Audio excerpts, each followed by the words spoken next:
Hey, welcome to Real Estate Resource. Thanks for stopping by. Don't forget to like, subscribe, and hit that notification bell. I really hope you enjoy this video. Okay, so we're going to continue on with disclosures today. We should be able to finish, the focus on the disclosures that I wanted to talk about. Uh, so we're continuing from last week. One of the disclosures, the one I'm going to start with, is actually a relatively new one, and it's an advisory and a questionnaire, but it is also falls into that disclosure area. And I want to talk about it because it's about solar panels. So I don't think many, like I said, since it came out in December, I don't think a lot of you guys are familiar with it. So I want to make sure you are, especially as we're pushing you guys to take listings. And if you have a listing with solar panels, this is going to be important. So I'm going to go ahead and share my screen here. All right. So what you guys should be looking at right now is the solar advisory and questionnaire. I don't know why everything's going over to that screen, but we're going to, there we go. All right. All right. So this is solar advisory and questionnaire. It's the form solar, SOLAR. This form is required to be provided by a seller anytime there is solar panels in the transaction, whether they are paid off or the buyer is assuming the lien or lease for the solar panels. This form is required no matter what. So it talks a little bit. We don't have to read every line, but it talks a little bit about the ownership, right? It may be owned outright, it may be owned with financing, it may be owned with a lien. It explains those three. It talks about the liens, the purchase agreements, and the leases. It talks about the advertising. All parties have advised that the MLS and other advertisements that are used to list and market a property for sale are not contractual agreements. Thus, it is imperative that buyers of property with a solar system receive and carefully review copies of all documents, including any solar agreement, underlying security agreements for owned equipment, or any other material that the seller possesses prior to the buyer making any final decision regarding the solar systems. Buyers should not simply rely on the information in the MLS or any other advertising. So, again, it's referencing back, and I kind of want to reinforce this. If it's in the MLS, that is not a disclosure. Okay, so if you're a listing agent and you put in there, hey, we're going to pay off we're going to pay off the solar panel, we're going to, any other information about the property that you might disclose, that's not considered a disclosure. And the reason that's not considered a disclosure is because the MLS is technically not public information. The information that's in the MLS is supposed to be only shared between broker and broker, right? Only the brokers that are, people that are realtors that have access to the MLS, they're the only ones that are supposed to see that. That's why the CRMLS and other MLSs are very strict on the information that's supposed to go in the public remarks, because those public remarks are the ones that are syndicated out to other websites, realtor.com, Zillow, Trulia, those things. So they're very strict on what goes in there because it's not a place for disclosure. So you have to be really careful. And it's important for the buyer to understand that they can't rely on the stuff that's in there because it isn't binding. So again, if I'm a seller selling a property with solar panels, whether they're paid off or have some lease or lien, this form has to be provided. We have to give them, they do have a contingency, right? For them to release, for the buyer to approve, go through, see the information on the lease and move forward. And it gives them a little bit of advisory here about getting legal advice on, you know, the solar panels themselves, and get an evaluation. Like, did the seller spend too much money to get these solar panels? Because we see it all the time where people ran out and got solar panels and the cost of the solar panel exceeded what they were paying for electricity anyway. So it's just, again, that contingency period that's already referenced in the RPA is for the buyer to do their due diligence. And you've got to tell your buyers, as a buyer's agent, okay, we've got the contracts and all the information for the solar panel. It's our job now to do the due diligence to see if this makes sense. Because as part of the contingency period, I don't have to just qualify for this, but I should be able to look at it and see, is it a benefit to me, and make a decision if I want to move forward with the purchase of the house or not, or maybe negotiate some other terms that make it more beneficial for me. Okay, so keep that in mind as a buyer's agent. Now, here is where we get similar to the exempt seller's disclosure that we talked about, the seller's property questionnaire that we're going to talk about later. Is this is a questionnaire for the seller to answer, and just like those other disclosures, it says, "Are you seller aware of?" Right. So if they're not aware of it, the answer is no. If they are aware of that question, the answer is yes. And if there is a yes to any of these, we have to provide an explanation. That explanation space is down here. If that is not enough space, then we would write "see addendum," and we would put all the explanations on an addendum and to those yeses that we answered. Okay. Are you, the seller, aware of the approximate age of the solar system? So, sounds funny, right? We're talking the solar system, yeah, billions of years. The approximate age of the solar system for the house. If you installed it, you should know the age, right? So the majority of the sellers should know. Even if you bought it with the solar system, you should probably be aware of how old the solar system is. And if that's the case, when you check yes, one of your explanations is going to be the actual age of the solar system for the property. The name of the installation company. Most sellers should know that. Now, you may not know that if you bought it and you weren't able to get that information from the previous seller, but most people probably know it. So if it's a yes, you're going to put in the explanation the name of the solar installation company. Does the solar system provider power only for a portion of the property? If the seller doesn't know, then the answer is no. If they do, then the answer is yes. Whether the system is central inverter or micro inverters. Sellers may not know that information, and they probably won't know that information because they don't remember what the installation company told them, or they lost the paperwork that had it on there. Approximate size of the system, the number of panels, and the amount of kilowatts. Right? They probably know that.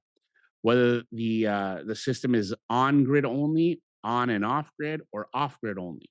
Do they know the answer to that question? Whether there's a battery bank or power wall that enables the system to run off grid, whether any portion of the system is installed anywhere other than the roof. So those questions have to be answered by the seller. And if any of those questions or answers are yes to those questions, then your explanation would go below. And because there's probably multiple yeses in that first set of questions, you're probably going to need to use an addendum. Now, I know you can keep typing and it'll show see text overflow addendum. I don't know why. I just don't like it. I like to type it myself, see addendum, put my own addendum, make it an addendum to the solar advisory and questionnaire, and move on from there. It just seems cleaner to me, but teach their own. That's up to you to do. So, part B, 6B, owned solar systems. If applicable and conveyed. So now this is that you are paying on what the information is about the solar system, right? Whether the system still has a balance due and I need financing.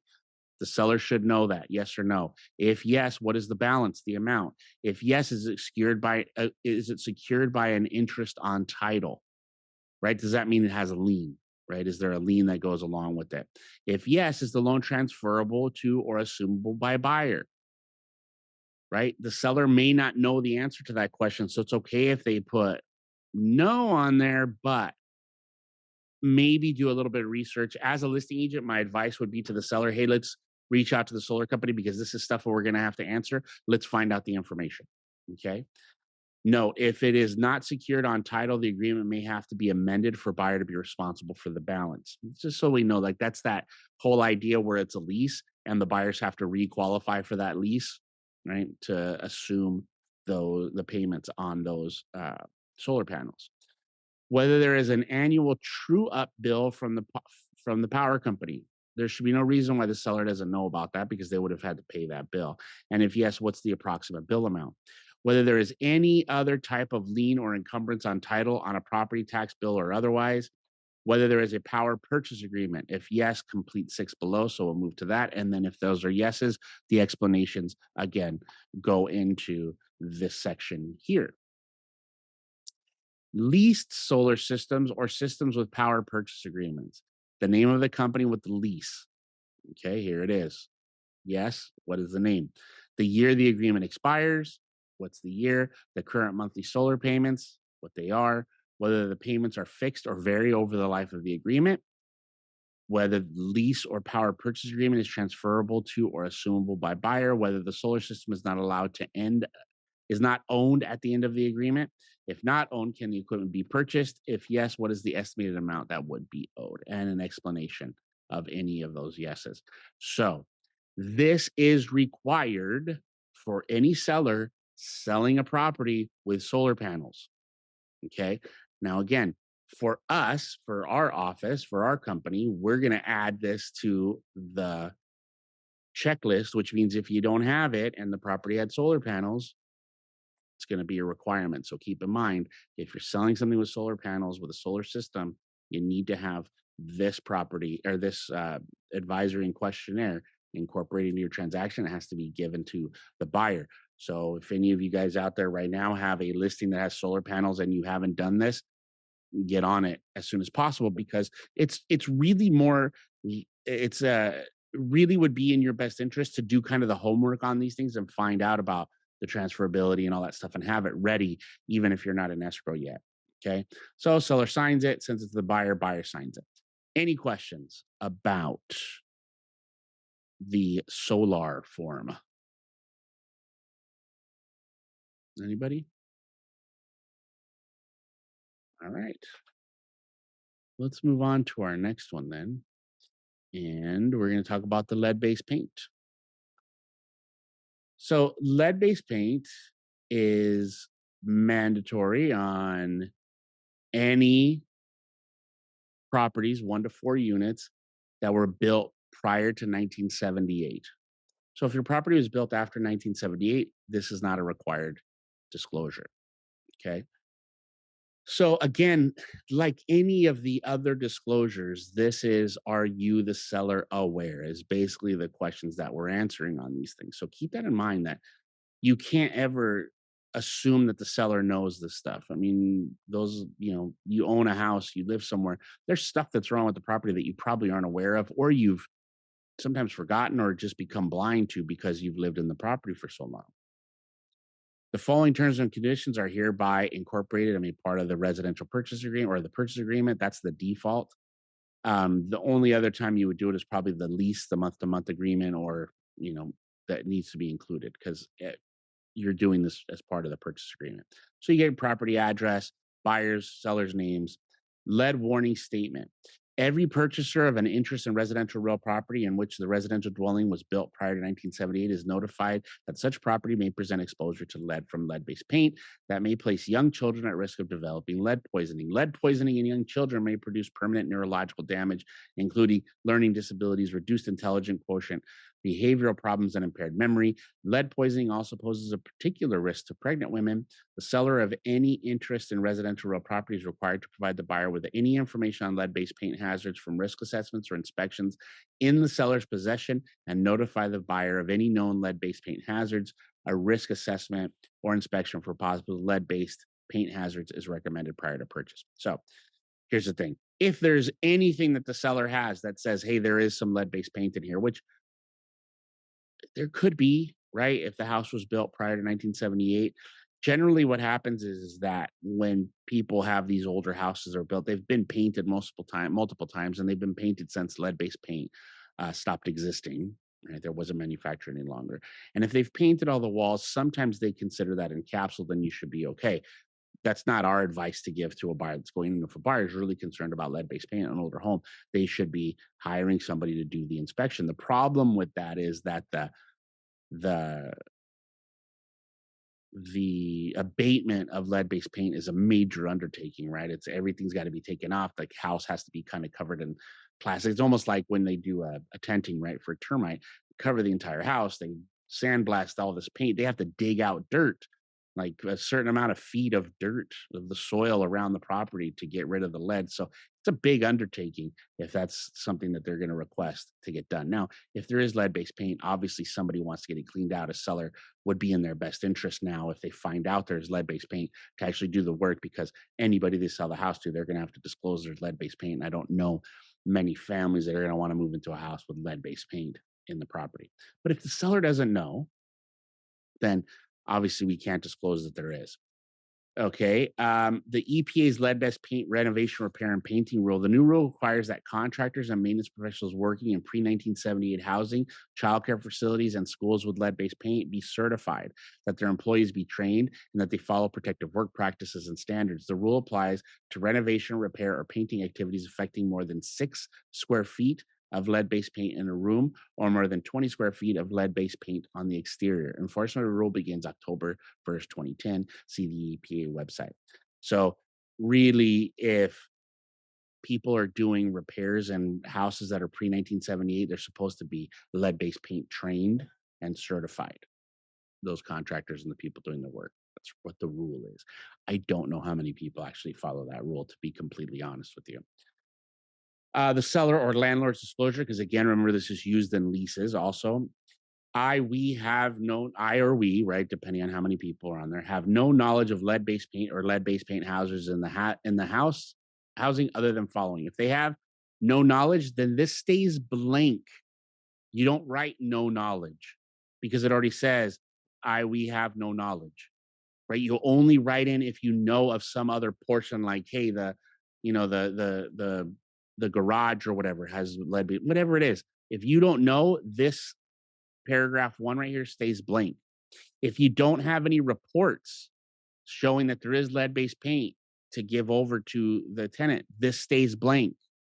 Okay, so keep that in mind. You only put something in there if you know about some kind of lead based paint hazard or have a report.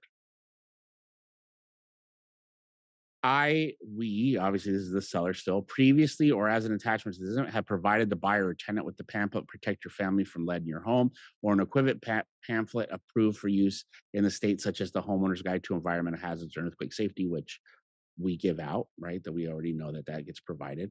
For sales transactions, buyer has 10 days unless otherwise agreed in a real estate purchase contract to conduct a risk assessment or inspection for the presence of lead-based paint and or lead-based paint hazards. This is, I have reviewed it. This is the seller's signature. And then the listing agent acknowledges that the seller signed it. And then the buyer and signs it. And then the buyer's agent signs it. Okay. So the lead based paint disclosure is required on every home that is built prior to 1978. Okay. All residential properties prior to 1978, this has to be provided. Now, keep in mind again, if the seller doesn't know anything, this section stays blank, and that's okay for them to be blank. I know for some reason, I see stuff all the time from you guys where it's stuff that could be blank. You love to write in, not applicable or put some kind of reference to it. It's okay for this to be blank. You can feel safe with this form being blank. Okay. Any questions about the lead based paint?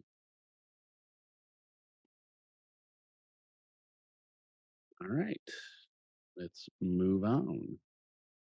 Let's talk about, you know what? Let's actually do this first. We're going to talk about seller's property questionnaire here. So last week we talked about the exempt seller's disclosure, and that is for properties that are probates, trust sales with a successor trustee, or REO sales, right? And going back, that lead-based paint is required on all sales. It doesn't matter if it's a trust, probate, or REO. That disclosure is required all the time if it's pre 1978. Okay, so I forgot to mention that. Keep in mind, even if it's a probate, even if it's a trust sale with a successor trustee, that lead-based paint has to be provided to the buyer. Now, in an exempt seller's disclosure, which we talked about last week, which was really one page and kind of asked similar questions, that one is only for trust sales, probates, and REOs. Nobody else is using exempt seller's disclosure. And nobody else should be able to tell you, oh no, we're exempt from disclosure. You're not. Even if I were a investor who purchased a home from an auction, like an REO, and I didn't live in the home and I did renovations, I am still required to provide TDS, lead-based paint, NHD, and the SPQ, the seller property questionnaire. I don't get to pass on the TDS, pass on the SPQ, and provide you with an exempt seller's disclosure. So keep that in mind. And just like we talked about last week, we also can't force sellers, listing agents that don't work for us, right? For the same broker that we work, we can't twist their arms into giving us the right stuff. We can make requests so that we have a record that we're doing what's best for our client, but we can't force them to provide things. Okay. So let's look at the seller's property questionnaire. This form is not a substitute for the real estate transfer disclosure statement. It is used by the seller to provide additional information when a TDS is completed. If seller is exempt from completing a TDS, seller should complete an exempt seller's disclosure or may use this form instead. You can use this if you want to, even if you don't have to do the TDS instead of the ESD. Note to seller, you are strongly advised to carefully review the disclosure information advisory before you complete the seller property questionnaire. All sellers are California real property are required to provide various disclosures, either by contract or by statute or case law. Many disclosures must be made within certain time limits. Timely and thorough disclosures help to reduce disputes and facilitate a smooth sales transaction. Seller makes the following disclosures with regard to the real estate property or manufactured home described as property address, the assessor's parcel number, the county, and the city, right? The city and the county.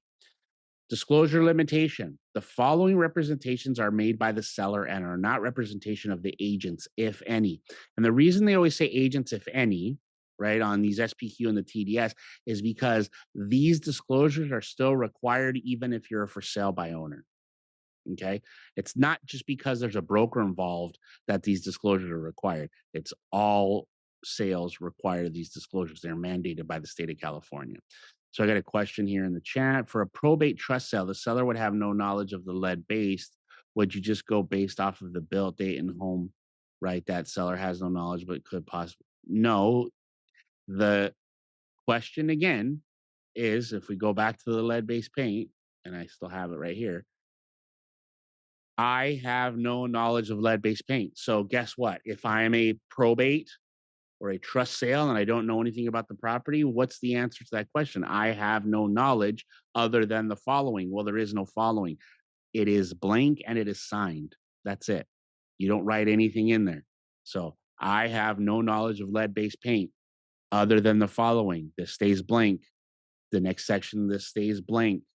And then the seller signs it and they've done what they're supposed to. Yeah. So no need to be sorry. That's it, but it's a good question because you know what happens is, especially in cases where, and I covered up in cases where there is a probate or a trust sale, the successor trustees and the administrators of probates, they're they push back a lot on the stuff they're supposed to provide. And I could assume that when you say, "Oh, you got to sign this," I don't know any.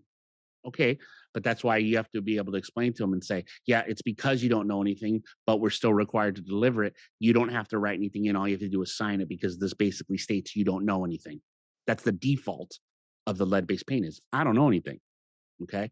And basically for any other disclosure, because they're going to have to fill out the exempt seller's disclosure also, the questions are going to be, are you aware? And the answer is no, I'm not aware. Then you're going to check no on all those questions. So no, good question, Derek. It's just basically look at it that way.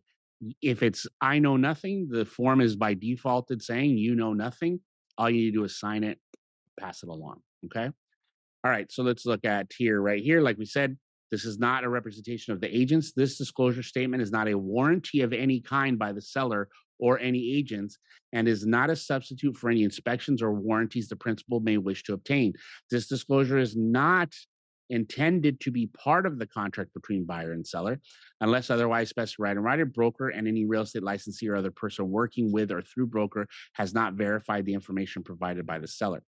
A real estate broker is qualified to advise on real estate transactions.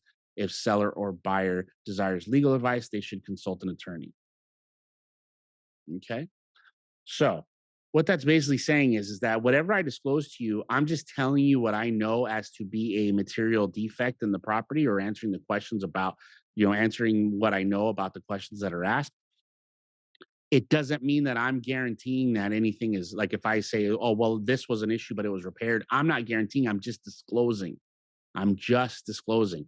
And it's not our job as the broker on the listing side or the buyer side to verify the information that the seller disclosed to us. Like we don't have to go find information to back it up.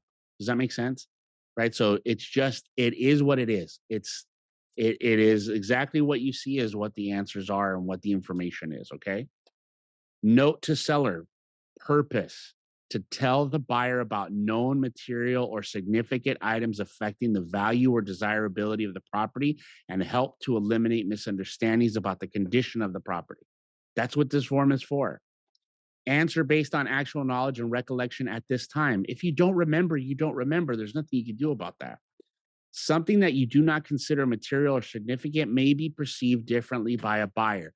That's where our guidance comes in as the agents, is what you kind of have to say to them is, if you were going to buy this house today, right? And we're talking about a seller that's lived in the house. What are the things that you would want to know about the house? Like, what are the material defects or significant items that could affect you loving this house? What are those things? That's the way we have to look at it. We have to look at it as if we're not living in it and have lived with it. What would we, if we were buying it, what would we want to know? Okay. Think about, or but there it is, the next one. Think about what you would want to know if you were buying the property today. Read questions carefully and take your time.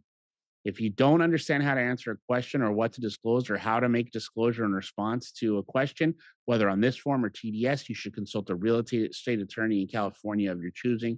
A broker cannot answer the questions for you or advise you on legal sufficiency of any answers or disclosure you provide. So we can't tell you if legally you've met the burden of protecting yourself. All we can do is say you need to disclose what you know. And if you are concerned about the things that you're disclosing, then you have to talk to an attorney. Okay. Note to buyer: to give you more information. This is the purpose of this form, to give you more information about no material or significant items affecting the value or the desirability of the property and help eliminate misunderstandings about condition of the property. Something that may be material significant to you may not be perceived the same way by the seller. So, meaning that if you, as the buyer, saw something that you felt was an issue, it was a material fact, or it was a significant item that changed the desirability or the value, right? Just because you see it that way doesn't mean the seller may see it that way, and they may not have made that a specific disclosure to it. If something is important to you, be sure to put your concerns and questions in writing. That's the buyer material issues form. It's a separate form. Sellers can only disclose what they actually know. Seller may not know about all material significant items. Sellers' disclosures are not a substitute for your own investigations, personal judgments, or common sense. So what we're saying is that just because you get the disclosure doesn't mean, oh, well, this disclosure is very complete and they're telling me all kinds of stuff, I don't need to do an inspection. No, that's the exact opposite. Okay. Seller awareness: for each statement below, answer to the question, are you seller aware of, by checking either yes or no. There is no time limitation unless otherwise specified. Explain any yes answers in the space provided or attach additional comments and check paragraph 19. What they mean by there is no time limitation means if there's something you know, even if it was 10 years ago, they're saying if you know it, if you're aware of it, you should be answering yes. Okay. There only are specific time periods on specific items that are mentioned here, like within the last 3 years and stuff like that. So if you have any reports, inspections, disclosure, warranties, maintenance recommendations, estimates, studies, surveys, blah, blah, blah, do you have any of those? Yes. If yes, put what they are and provide those to the buyer. Okay. Here we go. Statutorily or contractually required or related. Within the last 3 years, the death of an occupant on the property, upon the property. Yes or no? Did somebody who lived in the property die in the property in the last 3 years?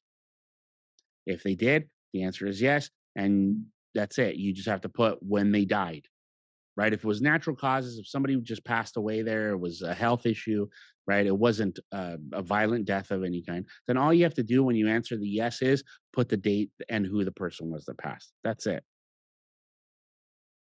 Okay. An order from a government health official identifying the property as being contaminated by methamphetamine. Do they know? Are you, the seller, aware of that? If they're not, then the answer is no. Whether the property is located adjacent to an industrial use zone, yes or no? Do they know? So as we go through all these questions, it's are they aware? Yes or no? You don't have to go find out. Well, do we need to find out? Do we need to do some research? No. Are you, the seller, aware of it? At this moment, right now, are you aware of it? That's what you have to answer the question on. And there is all of these different paragraphs. Please make sure, like here, paragraph 6 right? It's A through K. Sometimes when these questions are up at the top like that, they get missed. So just make sure you're getting all of the questions. Okay, repairs or alterations. Do they know about any modifications? Is there any maintenance on the property that happens all the time? Again, for us as the listing agent, we should be sitting right next to them when they're doing this and going through the questions and asking them stuff. Hey, is there any stuff that we should kind of help be guiding them through that? We should be available so that when they get there, they answer a question. It shouldn't be, hey, here's disclosures. You answer yes or no and give them back to me. We should be there with them, not filling it out ourselves, but walking them through it and answering their questions in real time while they're doing it. Now, some of us I know use like what was the Glide, right? And the nice thing about Glide is even though you're not there and the seller's walking through and typing in it has a space where they can flag it to ask you, and it'll send you a note like, hey, I don't know how to answer this question, and you can guide them through it. But I still feel like if you can be there, you should be there because remember, you're gonna be the one that's going to be responsible if something didn't get disclosed properly and you weren't around to help them with the disclosures or at least to give them some sort of guidance. They're gonna point the finger back at you. Okay. So again, all of these questions, are you seller aware of? That's it. If they're not, then they're all going to be no's. If they are, then you're going to put the yes and you're going to put the explanation. And again, if the explanation doesn't fit, then you could put C addendum. Fair? Okay. Any questions about the SPQ? Any questions? So it's a lot of questions. But again, it's all of them are the same. Are you, the seller, aware? If the answer is no, then they check the no box. Okay. All right. Let's move on. For our last form, we're going to look at the TDS. Now, just like the SPQ, the TDS is to only be filled out by the seller. The only sections that you guys should be touching are up here with the property address and these boxes to check here. After that, it's all seller. Okay. So let's look at this disclosure statement. This statement is a disclosure of the condition of the above described property in compliance with Section 1102 of the Civil Code as of, you need to put what date they're completing the TDS. It is not a warranty of any kind by the seller or an agent representing any principals in this transaction and is not a substitute for any inspection or warranties the principals may wish to obtain. Okay. The real estate transfer disclosure statement is made pursuant to Section 1102 of the Civil Code. Other statutes require disclosures depending upon the details of the particular real estate transaction. For example, special study zones, push money liens, and on residential properties. Substituted disclosures. The following disclosures and other disclosures required by law, including the natural hazard disclosure report or statement that may include airborne annoyances, earthquake, fire, flood, or special assessment information, have or will be made in connection with the real estate transfer and are intended to satisfy the disclosure obligations on this form where the subject matter is the same. So if there's anything in the NHD report, that covers the same information that would be here. And if the seller were unaware of that, so they didn't disclose it here, but it was disclosed in a subsequent report, the seller would still be protected because they would have made that disclosure. Okay. So if there are any inspection reports, right, that were done, any additional inspections or disclosures that they have, like these are inspections that were done based on like if I had a previous escrow and the buyer had done their inspections and they gave me a copy, which they're required to do, then I could check off this box and I could include the previous buyer's home inspection as part of my disclosure, which you should all be doing.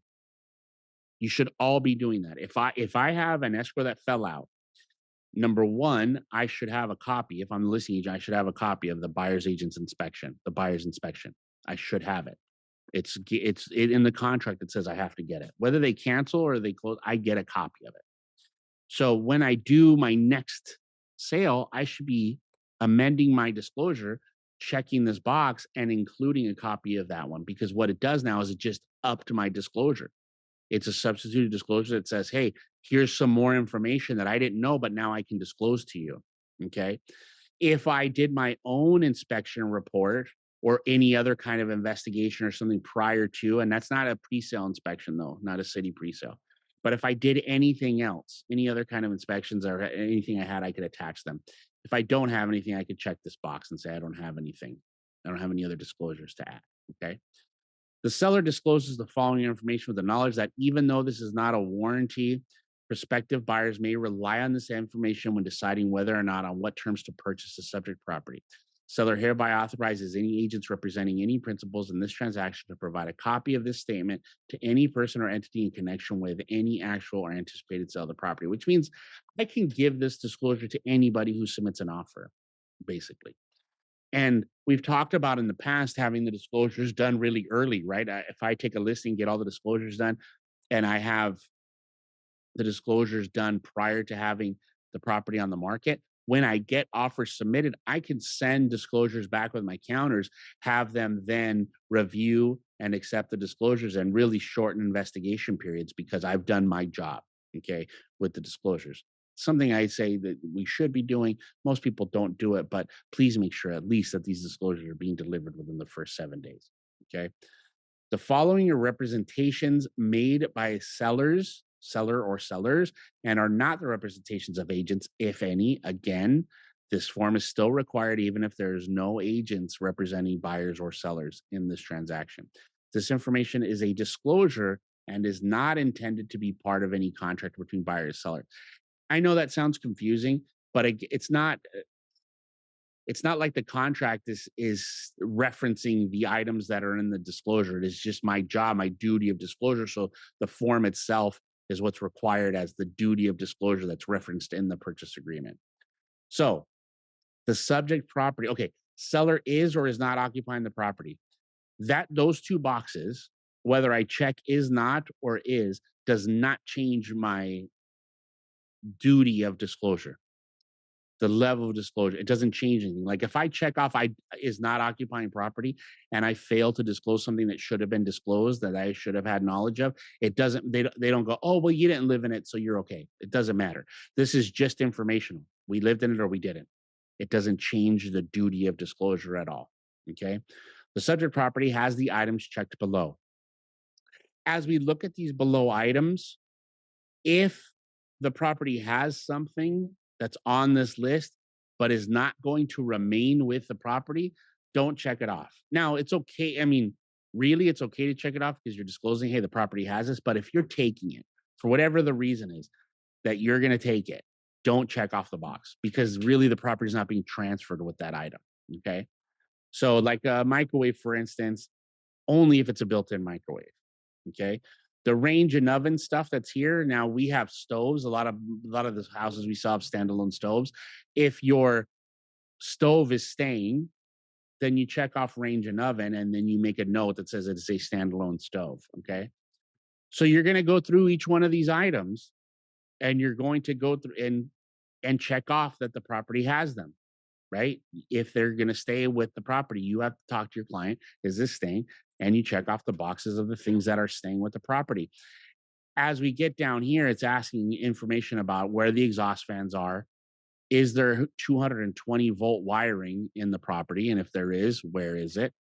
How many fireplaces? Where the fireplaces are? Are they gas starters? The roof type, the age, if you know it, and anything else that you want to disclose. And then here, are there, to the best of your seller's knowledge, any of the above that are not in operating condition? That's going back to all of this stuff that you checked. So when you go through this with your client and your client checks off some stuff, you got to ask questions like, is there any issues with any of these items?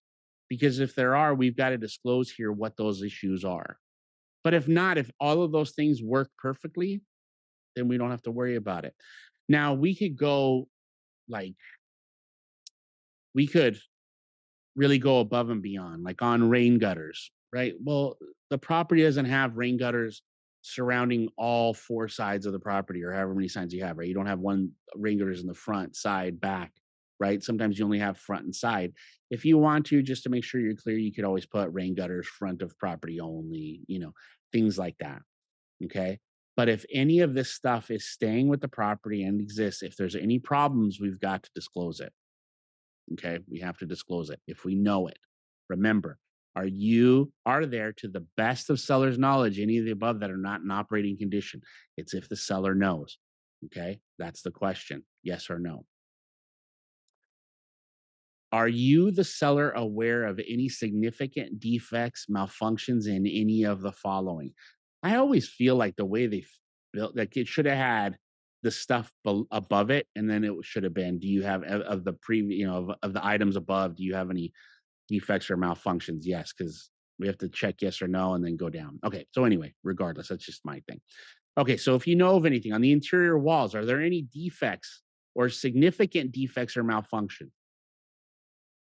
Significant defects or malfunctions. Like, just because there may be a crack on the wall or a hole in the wall from a nail doesn't mean the seller has to check interior walls and mark it down. Is there significant defects or malfunctions with any of the following? The ceilings, the floors, the exterior walls, the insulation, the roofs, the windows, the doors, the foundation, the slabs, driveways, sidewalks, walls, fences, electrical. Is there anything major?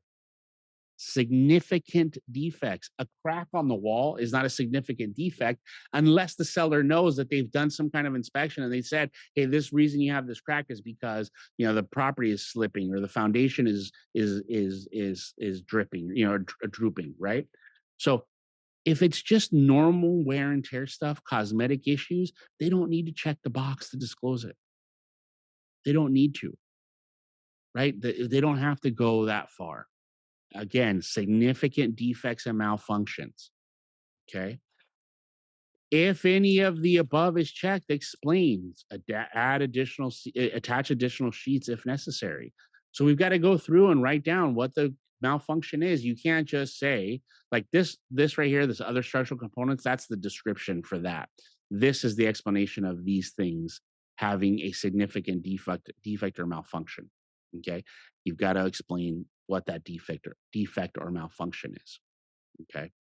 So again, not if it's like, here's the thing, this plumbing and sewer and septics, if you get backups all the time, right? Like, we talk about, you see properties with big trees in the front that the roofs grow through and stuff, roots grow through and all that.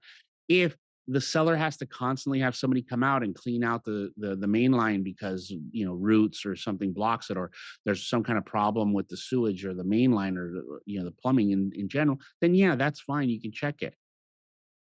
But if there's not a major issue or a malfunction, you don't need to. Same thing with the walls and fences. If one of the fences around the property or the brick walls around the property are leaning, starting to fall over, well, yeah, that's a significant defect or a malfunction. That needs to be disclosed. But if it just has a crack in one of the bricks, that's not a significant defect or malfunction. Okay, so you don't have to go crazy with your disclosure. You don't have to go crazy. But if the seller asks you, well, do you think we should tell them about that? If that's a question in the seller's mind, then let them say yes to it, right? Let them check the box and disclose what it is. If they're not asking you, should I disclose something, then don't force them to disclose it unless it's something major that you've witnessed and they're bypassing, right? That's why it's really important for us as agents that we do our avid as early as possible, because sometimes we notice stuff. And again, we can help guide sellers on things that we know are going to be an issue. I'm not saying you tell them what to disclose, but again, it's, are you aware of? And sometimes they're not aware of because they become blind to it living there for so long. We can remind them and ask them a question. Hey, is there a major issue with that? Do you have any problems with that? And if they say no, then you don't make them disclose it, because ultimately that becomes their responsibility. Okay. This is just talking about the stuff that was the previous things on this page. If you look at this C note on page 2, it's referencing back to the items that are included here. And in page 2, what it's saying, installation of a listed appliance, device, or amenity is not a precondition of sale or transfer of the dwelling. The carbon monoxide device, garage door opener, or child-resistant pull barrier may not be in compliance with the safety standards relating to it, respectively. Carbon monoxide device standards of Chapter 8 or Part 2 of Division 12, or automatic reversing device standards. What it's saying is that just because I say that there's a garage door opener or that there's carbon monoxide detectors, or there's a pool fence, it doesn't mean that it falls into the civil code, um, for health and safety, right? For the window bars and things like that. It's just saying that they're there. I'm not saying that they're done properly, but if I know they're not, I need to disclose that I know for sure that they are not. Okay. Here we go to, are you the seller aware of the following? Just some more questions. Are you aware substances and materials or products that may be an environmental hazard, such as asbestos, formaldehyde, radon gas, lead-based paint, mold, fuel, or chemical storage tanks, and contaminated soil or water on the property? Are you aware of it? If no, the answer is no. Features of the property shared in common with adjoining landowners, such as walls, fences, and driveways whose use or responsibility for maintenance may have an effect on the subject property.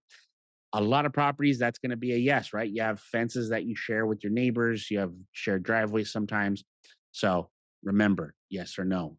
If that exists, it's probably a yes. Any encroachments, easements, or similar matters that may affect the interest in property. If they know that they have an easement or an encroachment, they need to disclose it. If they don't know, they don't know. Okay. And those things would show up on title. Room additions, structural modifications, or other alterations or repairs made without permits. It's pretty easy. Did they do it? Do they know of things that were done to the property without permits?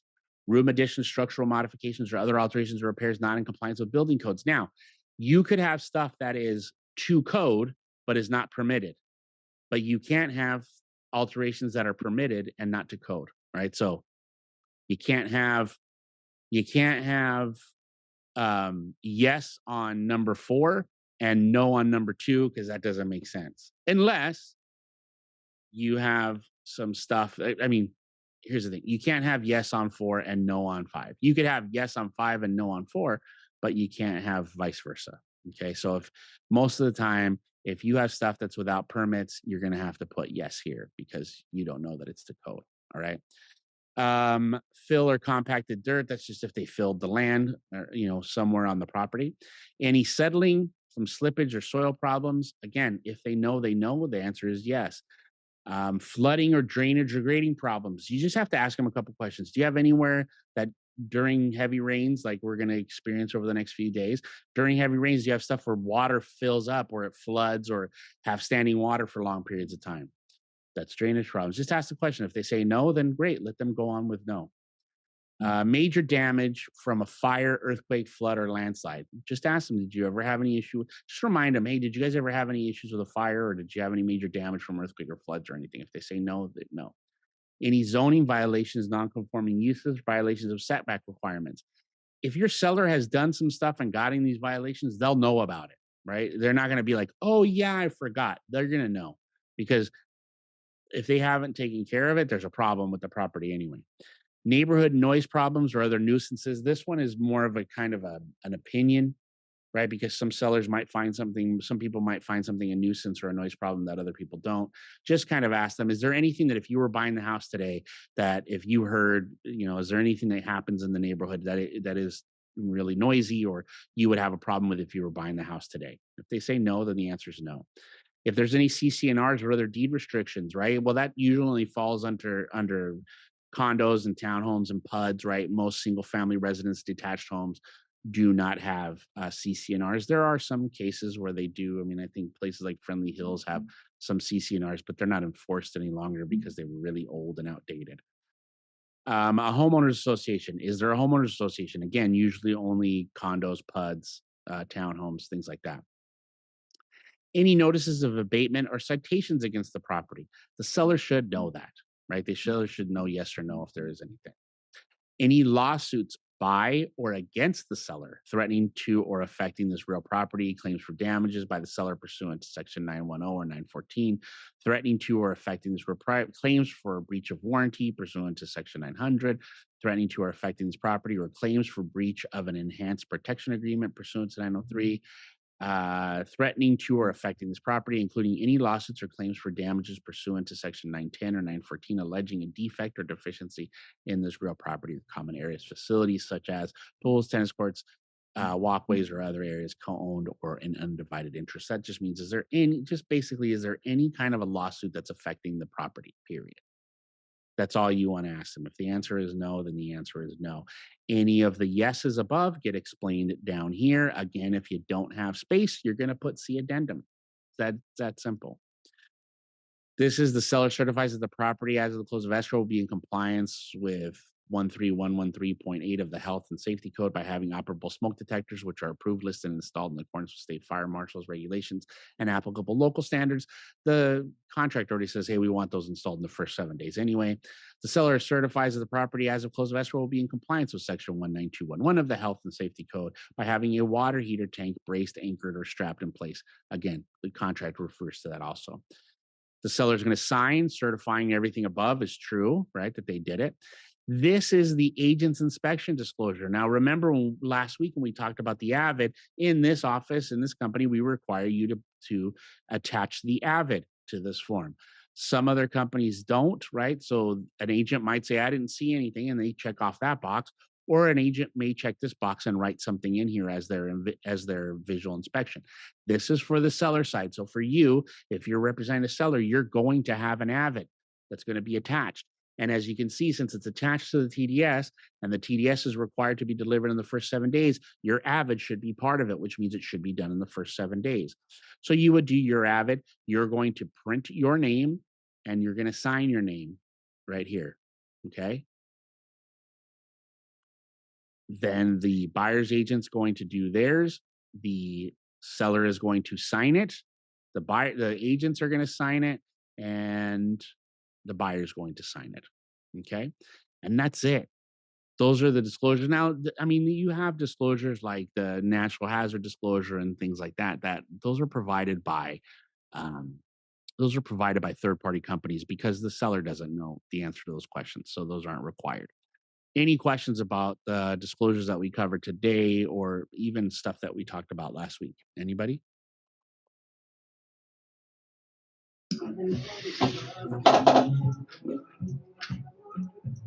Darwin, you unmuted. Did you have a question? Yes, boss. Do as an agent, we have to be there when the transaction coordinator is doing, like Well, you don't there. have to be there, but you should because you're the licensee. You're responsible. And if the seller says, "Well, I didn't know I was supposed to do that," you're the one that's going to be responsible, not your transaction coordinator or assistant or whoever else is doing the disclosures. So the right way is to be there. Yep. Thank you. 100%. Yes. Anybody else? Questions? No? All right. So, Jasmine, did you have a question? I saw you unmuted. No, I'm good. Oh. Thank you, Kyle. All right. All right, guys. Well, thank you guys for being here. I appreciate it. Those of you guys that came in late or maybe you missed last week is up on YouTube. This one will be on YouTube shortly. If you guys need anything, let me know. Other than that, take care, be well, and be productive. I'll talk to you guys soon.